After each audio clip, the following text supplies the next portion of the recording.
Joël Numakoya Kombe toye lisusu na itando ok pona kobeta masolo na bino pona kosolo na bino na mwa makambo mike mike toyebi ete mwa mikolo esali ebele esengelaki tokoto po tomemela bino basango oyo ezala penza ya kitoko.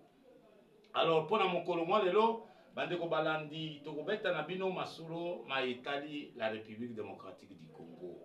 La République démocratique du Congo est en danger.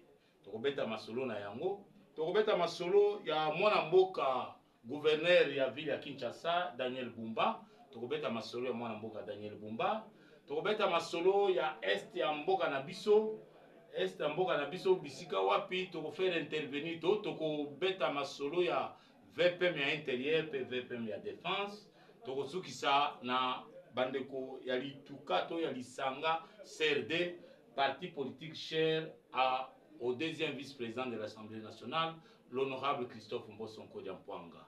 Nde masolo na biso ya lelo o tokobeta biso na bino. Bandeko balandi sans plus tarder tolinko banda masolo ya mboka na biso. Bandeko mboka na biso kobanda makambo eleka na 1960-65 tito iko koma na eleko ya Mobutu aiko kende Afdel Munguna aiko kotela biso na mboka na biso ezalaki kotambola lulenge penza oyo bamboka nyonso ezotambola te. Yango bana mboka nyonso bazwaki décision balobi te il faut totelemela bokonzi nyonso oyo ezali koya na lulenge ya kodétruire mboka. Totelemele bokonzi nyonso oyo ezali koya na lulenge ya koimpose biso ba volonté na bango. Totelemela bokonzi nyonso oyo ezali koya kopesa biso ba ordre biso tozalaka ba mikala na bango. C'est la raison pour laquelle bana mboka ebele na kati ya Congo toportaki soutien na biso epai ya mwana mboka Fe Etienne Tshisekedi wa Mulumba d'heureuse mémoire, toportaki soutien epai na ye parce que toyebi que avec lui tout va changer et tout ira au bien. Alors mwana mboka aiko tika biso, aiko tika mokili nzamba aiko benga ye, mais atiki biso te pamba, atiki biso te babola, atiki biso mwana na ye de Félix Antoine Tshisekedi Tshilombo oyo aiko zwa destiné bokambami ya mboka ya Congo. Lobi ba Congolais babandaki kozela, babandaki koboya, babandaki kondima te lolenge régime oyo ya barbare, régime oyo ya barbarie oyo ezali etambisamaki na Joseph Kabila Kanambe oyo ememaki biso ba Congolais, ekomisaki biso bato ya lokoso, ekomisaki biso bato ya bamandia, ekomisaki biso bato ya kolela po gestion ezalaki détournement koloba kutu te, braquage koboma, donc mo nyonso ya mabe ezalaki na régime mwana mboka to bana mboka bayi koloba balobi te esenge na biso topesa confiance na mwana mboka Félix Antoine Tshisekedi Tshilombo oyo akoyeba kobundela biso pona biloko oyo nyonso. Mwana mboka ye akobi musala, bana mboka tondimi ye, bana mboka tozali kosepela na ye parce que tomoni ete amemi biso na ligne oyo esengeli oyo biso bakongomani nyonso tozali koluka. Mais bandeko tikana rappeler biso ete ndenge naza awa naza journaliste, nazo sala musala na ngai ya journaliste, naza différent na bandeko mususu bazo mibenga ba journaliste, nasala ka sentiment te, nazo soutenir mutu te parce que naza na yo, naza na bloc na yo, naza na ka na yo, na soutenir nyonso oyo kosala to oyo koluba soki eza mabe nga na soutenir te, naza na logique wana te. Logique nanga eza yango wana te. Logique nanga ezali je suis avec toi. Tant que ça les locaux malamu, je soutiens. Tant que ça les locaux na sécurité, je ne suis pas d'accord. Je vous l'ai dit en face que non, monsieur, et locaux sali, moi je ne suis pas d'accord.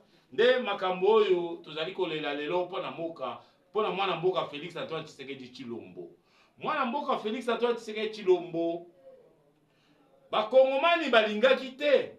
Acha mutu mususu na bureau to na présidence ya Assemblée nationale. Mais mwana mboka Félix Antoine Tshisekedi Tshilombo aponi ache Vital Kamerhe na esika wana lokola président ya Assemblée nationale. Mwana mboka Vital Kamerhe asali musala biyano ya musala na ye to suite ya musala na ye congolais nyonso azali yebi, congolais nyonso aza au courant na yango. Suka suka mwana mboka bayi kolongola ye ayi kosala démission.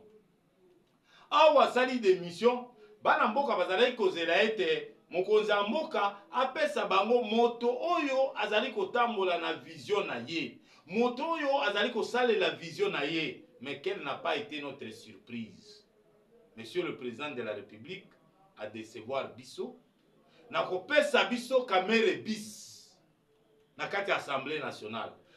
Toyebi te bandeko balandi, est-ce que mokonzi ya mboka a changé to a changé te? Eloba ndeko moko azalaki politicien na kala lobaki za mutuka se moko mais ba changer kaka chauffeur. Nde mai mwana mboka Félix Antoine Tshisekedi asali po na biso ba kongomani.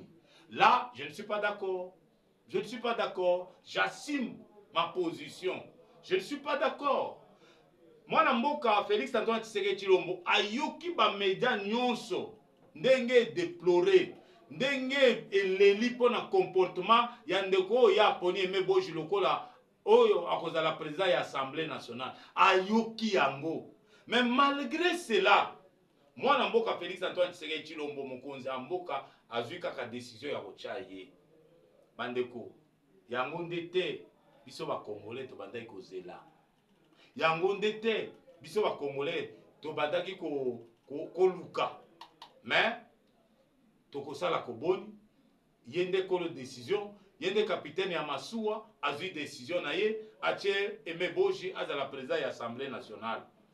Alors mwana mboka tango nazali koloba to tango na lingi kosala émission de komoka bengi ngai pona koyebisa ngai non mais c'est Joël koyebi te soki Tshisekedi asali boye c'est parce que il a reçu des pressions venant de la France, venant de la Belgique, ba pays nyonso d'Europe oyo ya ba mafieux basali pression pour acha Aimé Boji. Pourquoi? Parce que bango bazali ko se retrouver kaka sima ya Rwanda, sima ya Batuana po bazali ko salela Rwanda, bazali ko salela France, bazali ko salela bamboka mususu oyo ezali ya ba mafie na kati ya mboka ya Congo. Ezala même ba démocrate.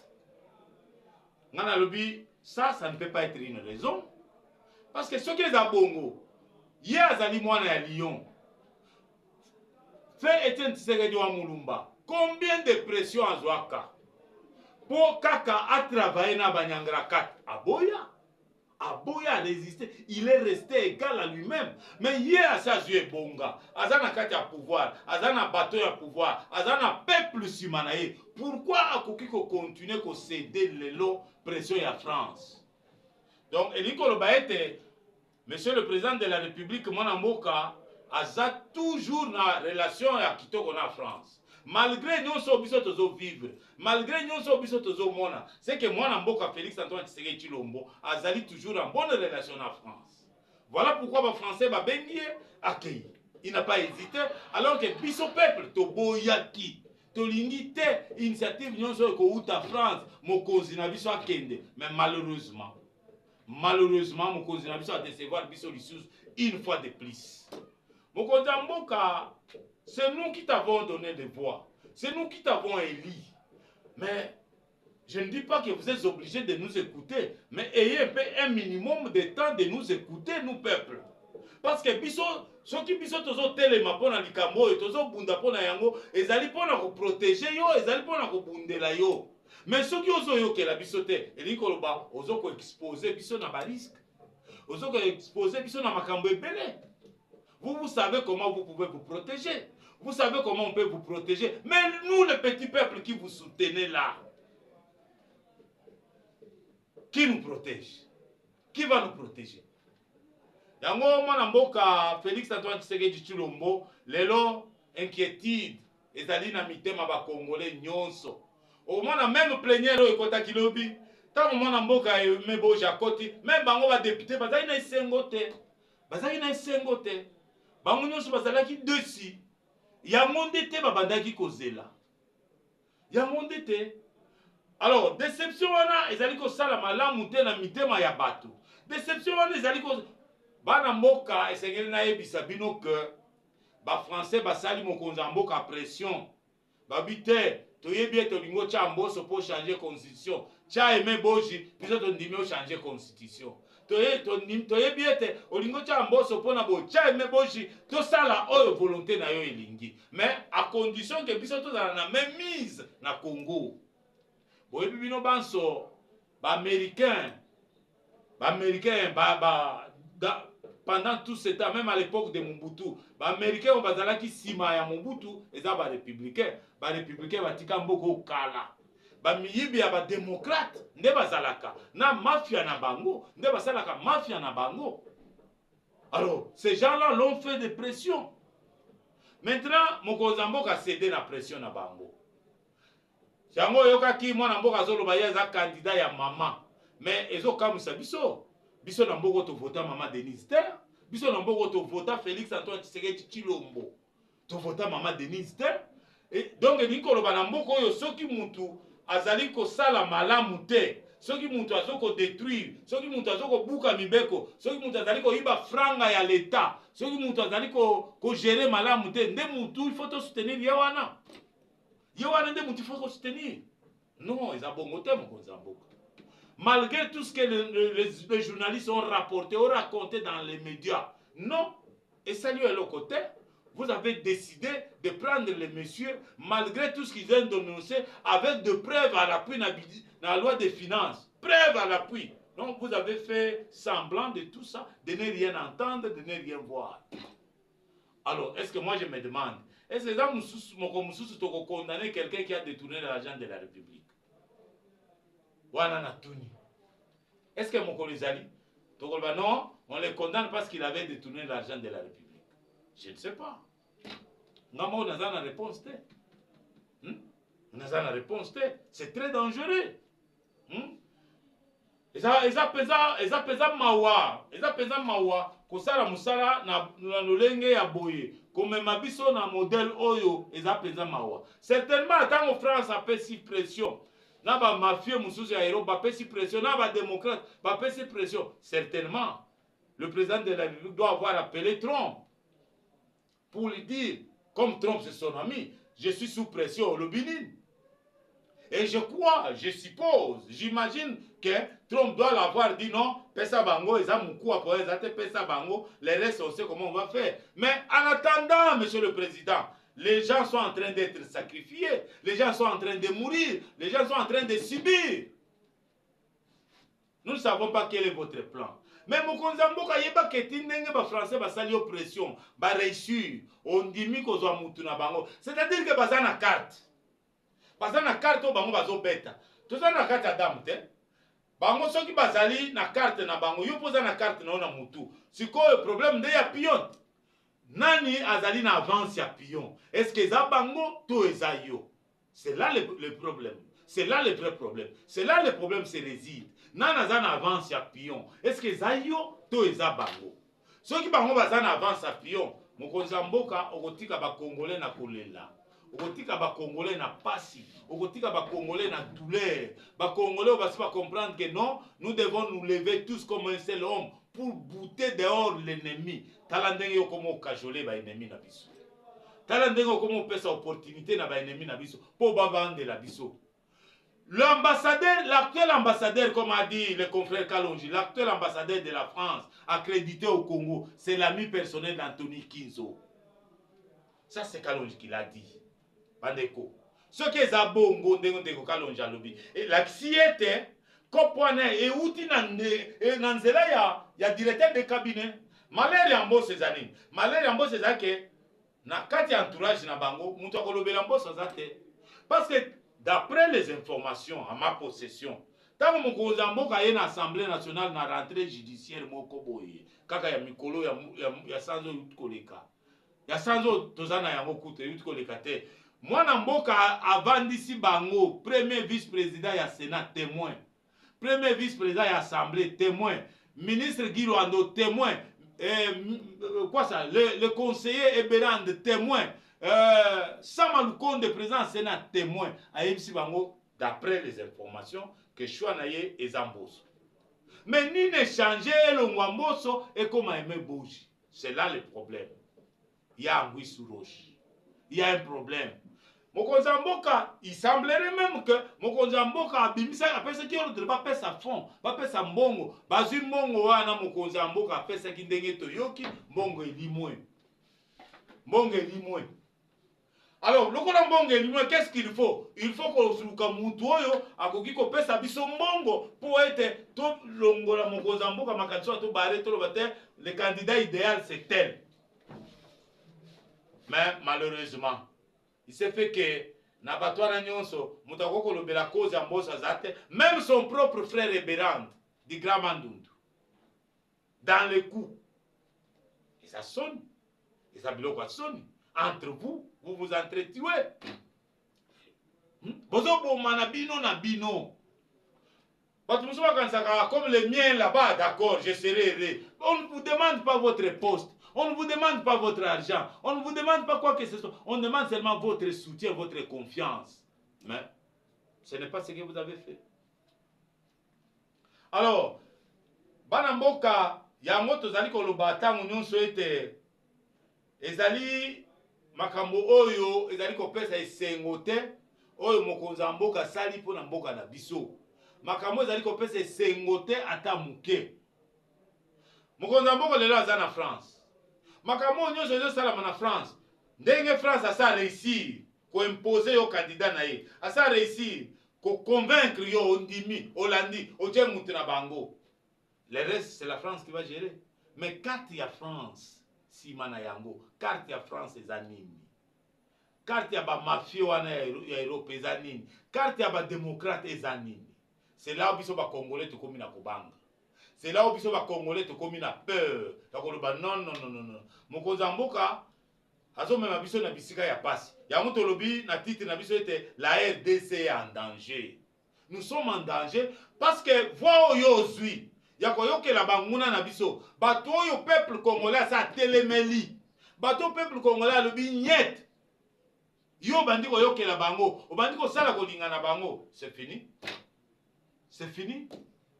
On est perturbé. Toyebite tokosuka wapi. Enfin, de toutes les façons, yo ndoza capitaine ya bateau, oyebi ndenge ozokumbela bateau na yo. Mais attention, balekele yo karo te. Soki balekele yo karo, wana Congo ezongi lisusu na pasi. Congo ezongi lisusu na misère. Congo ezongi lisusu kozala recoloniser.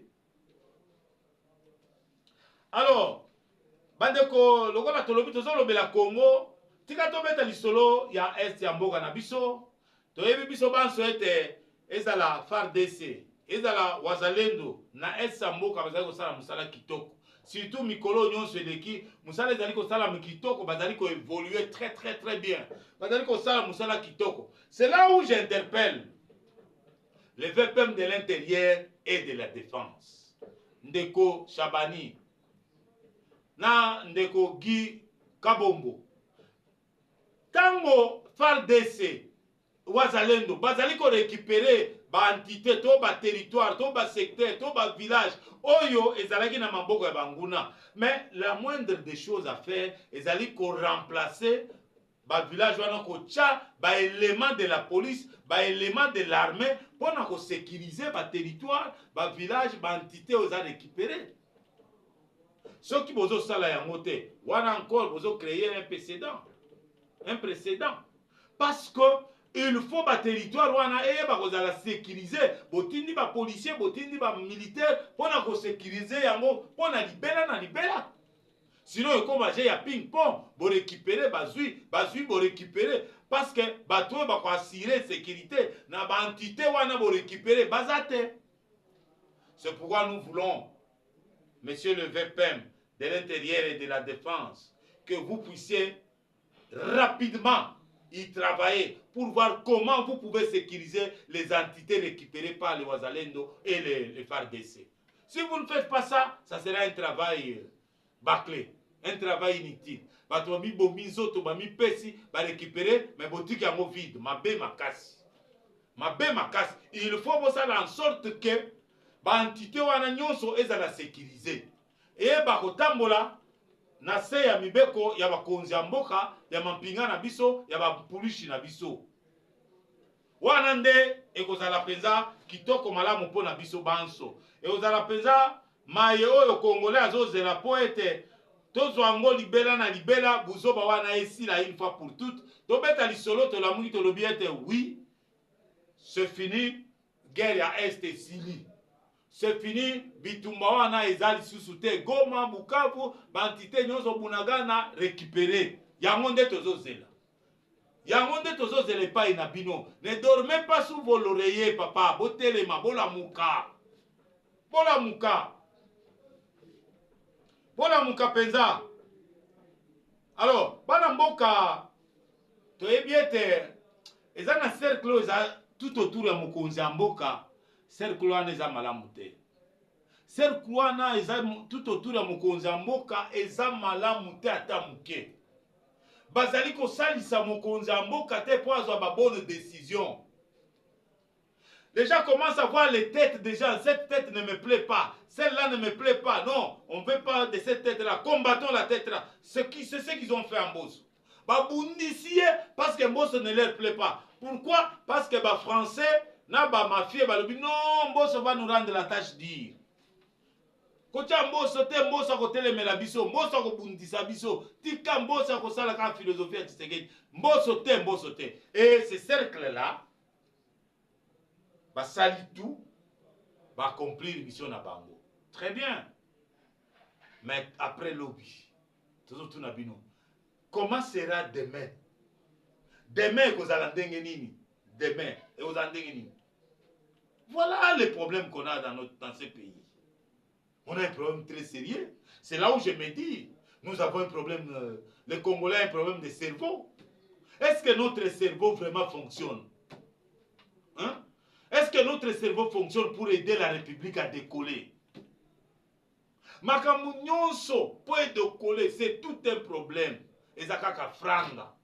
O défendre mboka franga. O lobela mboka franga. O sala likamu pour l'intérêt ya mboka franga. O sala soki nini franga liboso. O docha franga liboso. Amour ya patrie ezate. Mais bozo senga biso ba journaliste. Non, vous les journalistes, vous n'avez pas besoin d'argent. Vous seulement c'est l'amour de la patrie. Très bien, les journalistes c'est l'amour de la patrie. Parce que les journalistes ne peuvent pas manger. Parce que les journalistes ne peuvent pas se vêtir, parce que les journalistes ne peuvent pas prendre en charge sa famille, parce que les journalistes n'ont pas besoin de faire étudier ses enfants, parce que les journalistes n'ont pas besoin d'un logement luxueux, parce que les journalistes ne peuvent pas avoir tout ce que vous avez. Quel est ce travail-là que vous faites pour cette république que les journalistes ne font pas pour que Bino Boss ait un avantage en bon collègue journaliste? Là, je me demande. Quel est ce travail? Si ce n'est pas détruire le pays, si ce n'est pas la mafia, si ce n'est pas les détournements.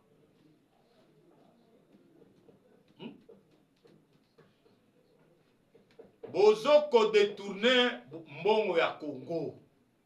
Bozoko yiba mbongo ya mboka. Bozo sala makambo oyo zo pesa mboka oyo ba Congolais elengi te. Là, moi je ne suis pas d'accord. Je peux te soutenir.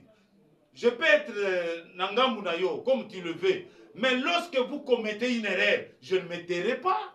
Je dois le dire. Là, nous soutenons le chef de l'État, tout le monde sait. Moi, je soutiens le chef de l'État. Mais lorsque le chef de l'État fait quelque chose que je n'apprécie pas, je dis non, monsieur le président. Pas ça. Mais pour un bon conseiller, c'est celui qui sait dire la vérité à son chef. C'est ça un bon conseiller. Alors, quand un conseiller vient auprès de son chef, parce qu'il a un intérêt derrière ce qu'il dit là, c'est un mauvais conseiller. C'est un mauvais conseiller. Et généralement aussi, nos autorités aiment ce genre de conseillers. Le conseiller qui a peur de lui comme un dieu. Le conseiller qui considère son chef comme un dieu. Il ne peut pas lui dire la vérité. Il ne peut pas le contredire. Non, il faut le contredire quand ça ne va pas. Quand le chef ne dit pas quelque chose de bien, il faut dire non, non, non, chef, ça ce n'est pas bon. Voici les conséquences. Voilà les conséquences. Ça ce n'est pas bon. C'est ça un bon conseiller. Attends, mon conseiller, mais il sur place terre. Bisika ko kende. Avant dit boata nambeto alali bo akanisi. Non, le conseiller là m'a dit quelque chose de bien. Et il te considère. Il te considère. Mais lorsque on vous voit, vous êtes toujours derrière l'argent, derrière la mafia, derrière détournement, derrière destruction. les chefs se posent mille et une questions. Ils se posent mille et une questions. Alors, moi, Mboka Daniel Bumba, gouverneur de la ville à Kinshasa, moi, Mboka Tikana Peso Longonia, je ne le dis pas aujourd'hui. Le cas de Daniel Bumba, je ne le dis pas aujourd'hui. Lorsque vous suivez toutes mes émissions, je crois même depuis 2021-22, lorsque vous suivez toutes mes émissions, depuis même son installation, moi je l'avais dit. J'avais dit dans une de mes émissions que Daniel Bumba a la politique de Félix Antoine Tshisekedi Tshilombo. C'est-à-dire, il observe beaucoup, il encaisse, il écoute beaucoup, mais quand il agit, ce sont des résultats. Et comme les Congolais n'aiment pas suivre, comme le Congolais est toujours distrait, comme le Congolais est toujours dans les futilités, ils n'ont pas voulu suivre ça. Mais lelo, Mouto Boya qui lobby, te azaboye, lelo yeko betere maboko, non, tala bumba, mais biso ba etolobela ka bumba bien avant, au ça le kola o ignorer biso. O ignorer biso. Alors que nous disons la vérité, ou nous disions la vérité. Aujourd'hui, nous continuons à dire la même chose. Je vous avais prévenu, je vous avais dit que Bumba, c'est un gouverneur qui peut vraiment bien travailler dans la ville de Kinshasa. Et je crois que c'est là où nous allons petit à petit. Alors, Bumba Zaliko Bunda, pour Mboka et changer pour Kinshasa et là il a ya sika albagi mo Kinshasa et bonga c'est vrai, mais pour Kinshasa bonga ça demande aussi conscience ya yo quinoise, conscience no ezanini. Vous devez arrêter ya kocha salité na mboka. Vous devez arrêter au sommi Moulanga Mai, au Melima et au Boki Moulanga na boulevard. Vous devez arrêter ça. C'est pourquoi je demande au gouverneur, monsieur le gouverneur, réhabiliter service et hygiène obligatoire. Na ba veni nyonso, na ba quartier nyonso, na ba chef de rue, na ba chef de quartier, na ba chef d'avenue. Réhabiliter service d'hygiène, monsieur le gouverneur. Parce que propriété, on ne peut pas parler de propriété dans une ville s'il n'y a pas un service d'hygiène. Réhabiliter ça. Service d'hygiène, c'est un combo. Moussala et Zosala, et Zomonante, Batomopé, Bazomonante. Réhabiliter ça. Réhabiliter les contrôles obligatoires tous les samedis sur toutes les avenues de la ville de Kinshasa, monsieur le gouverneur. Réhabiliter ça. Donc, samedi, nous avons service à Kinshasa. Là où on trouve de la saleté, parcelle, parcelle voisine, il faut foutre amende. Comme ça, les Congolais vont commencer à respecter les biens publics. Les avenues sont des biens publics. Les rues sont des biens publics. Le boulevard, c'est un bien public. On doit apprendre à respecter ça. Alors, il y a un monsieur gouverneur Daniel Bumba, moi na mboka longonya na parce que tozali ko mona ke wana lisu na ngai journaliste. Ngai journaliste, avec mon œil journalistique, j'avais déjà vu ça depuis longtemps que vous serez un bon gouverneur. Et je continue à le dire. Ne cédez pas aux pressions des individus. Ne cédez pas aux caprices des individus. Qu'on ne vous intimide pas. Monsieur le gouverneur, qu'on ne vous trompe pas, vous êtes sur la ligne droite. Foncez quand foncez. Même si tout le monde ne peut pas vous applaudir, ce n'est pas un problème. Mais il y a ceux qui vous soutiennent comme moi là, je vous soutiens à 100%. Mais ça ne veut pas dire que lorsque vous commettez une erreur, lorsque vous faites quelque chose de mal, je vais me taire. Non, non, je vais le dénoncer. Voilà le problème avec moi. Je vais le dénoncer. Lorsque vous faites quelque chose qui ne va pas bien, je vais dire, monsieur le gouverneur, pas ça. Ça, tu n'as pas bien fait. Ah, c'est comme ça que moi je suis. Voilà, monsieur le gouverneur, pour boucler la page du gouverneur, je recommande aux Quinoises et aux Quinois de se conformer à la loi. Kotika mboka na biso propre.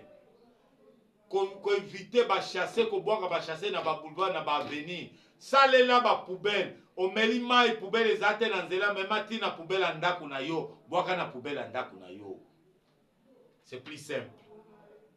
Plus simple à faire et à comprendre. Donc, voilà, Banamboka. Il y a un autre bandit qui bête à solo oyo parce que bato belé baza un peu na confusion pour na kobosa na ke mboko biso tozali mboka oyo ezali ko dépendre na mindele. Mindele bazwa décision ya ko diviser biso. Mindele bazwa décision ya ko opposer biso ba tribu. Yo Muluba, yo Muyaka, yo Mungala, yo Mukongo. Bayo kana kate bango na bango. Nyonso wana za politique ya Mundele. Mundele alobi, il faut financer les rébellions. Donc ceux qui ont moni mutaga au sala rébellion azoko bundisa biso mboka, eza na kati ya plan ya Mundele sala. Mundele wana c'est la France, c'est la Belgique, ce sont les pays d'Europe, y compris les démocrates. Mundele wana azo soutenir ba coup d'état en Afrique, yenda azo organiser ba coup d'état. Mundele wana azo organiser ba tuerie na mboka, eza plan Mundele. Objectif ya Mundele zanini. Aucun pays d'Afrique ne peut connaître un développement. Si ces gens-là arrivent à se développer, c'est fini. Nous, l'Europe, nous sommes foutus. Tout Congolais doit retenir ça. Tout Congolais doit savoir ça. Que le Français, le Belge et les autres Européens mafieux, les démocrates mafieux, certainement il y a des démocrates honnêtes. Je ne dis pas que tous les démocrates sont des mafieux. Je ne dis pas que tous les Français sont des mafieux. Je ne dis pas que tous les Belges sont des mafieux. Je ne dis pas que tous les pays d'Europe sont des mafieux. Non, il y en a qui sont honnêtes, il y en a qui sont crédibles, il y en a qui sont sérieux, il y en a.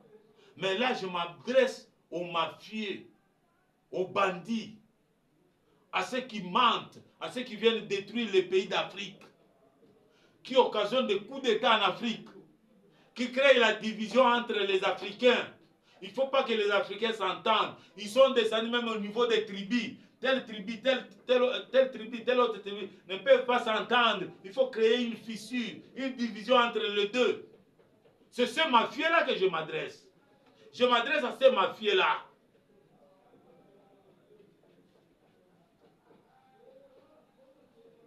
Même nos finances, ce sont ces blancs qui détruisent, qui favorisent les détournements. Même moi, je suis devenu politicien. Ce sont les blancs qui créent des politiciens qui n'ont même pas le sens de faire la politique. Aïe, il politique, mais parce qu'il est soutenu par un blanc, il va créer, il va soutenir. C'est ça. Alors, Mokonzamboka, oye, on me met le biseau vision à Sika. Mais tala ndenge comment détruire vision moyo moko. Tala. Na kotie la biso bateau va mériter. Vous avez dit dans l'un de vos discours, vous avez dit les hommes qu'il faut à la place qu'il faut. Ça, c'est votre discours. Devant les congrès, au Parlement.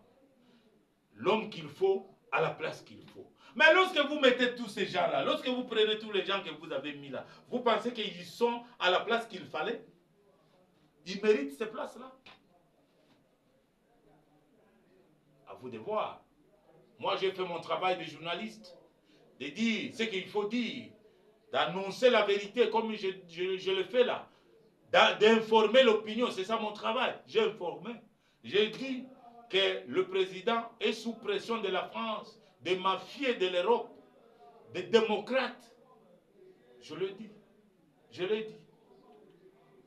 Alors, je termine par celle de la Convention pour la République et la démocratie, parti cher à l'autorité politique Christophe Mbosonko Diampouanga. Je leur message, ils sont sereins. Ils se sont dit, bon, nous sommes floués. Je me dis, ça, je me dis. Ils se disent, nous sommes floués, nous sommes roulés. Qu'est-ce qu'on doit faire? On continue à soutenir les chefs de l'État. T'as la moralité, il y a parti politique. T'as la moralité, il y a autorité, il y a parti politique. À Pessi ordre. Non, non, non, non, non, non. Soutenons les chefs de l'État.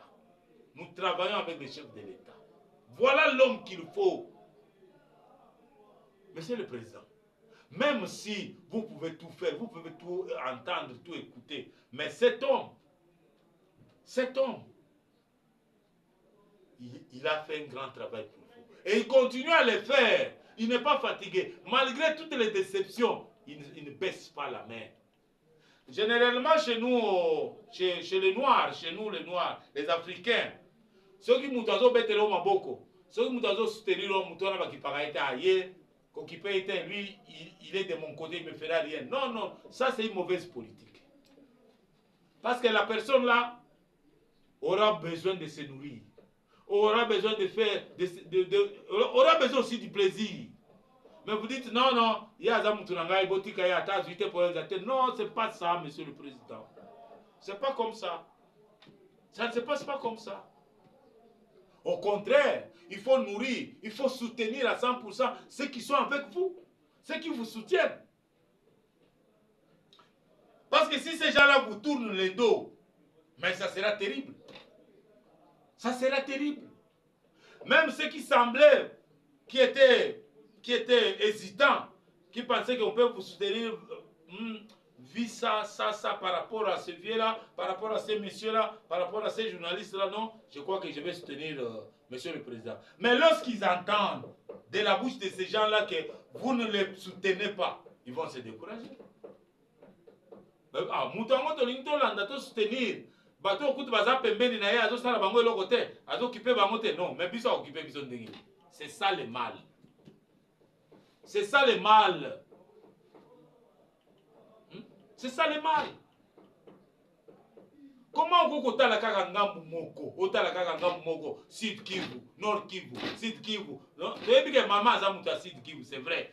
Comment vous kotala kaka président Sénat Sud Kivu, Assemblée nationale Sud Kivu, directeur de cabinet Sud Kivu, ministre de la justice Sud Kivu. Tout ça c'est Sud Kivu. Sud Kivu, Sud Kivu, Sud Kivu. Président Sénat au Katanga. Grand Katanga, s'il vous plaît. Ce n'est pas juste, monsieur le président. Hein? Même Maman Yemoko, quand elle dit ça d'après Aimé Boji, qu'elle est le candidat de Maman, quand elle dit va Boji, donc la République maintenant s'appelle Sud Kivu. Tous nous dépendons aussi. Et nous qui n'avons pas de soutien, et nous qui n'avons pas de gens pour nous soutenir, comment allons-nous faire? Dites-nous ce que nous allons faire. Comment allons-nous faire, nous qui n'avons pas de soutien?